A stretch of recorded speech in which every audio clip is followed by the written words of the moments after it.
ঢাকাই চলচ্চিত্রের সুপারস্টার শাকিব খান এবং ৯০-এর দশকের জনপ্রিয় চিত্রনায়িকা শাবনূরকে সম্মাননা দিচ্ছে artist journalist foundation of Bangladesh. সংগঠনটির ১৮ বছর পূর্তি উপলক্ষে আয়োজিত এজেএফবি অ্যাওয়ার্ডে এ পুরস্কার দেওয়া হবে।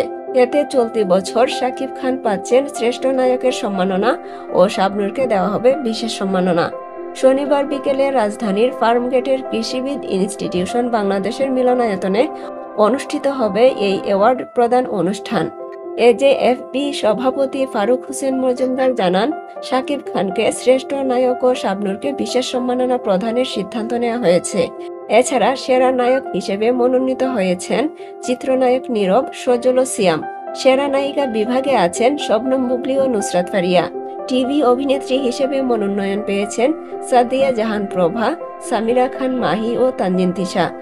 সঙ্গীতে আসিফ আকবর, বেলাল খান, মনসুর, ইথুন বাবু, এসআই সুমন, সুমি, শবনম ও আতিয়া আনিসা পেয়েছেন মনোনয়ন।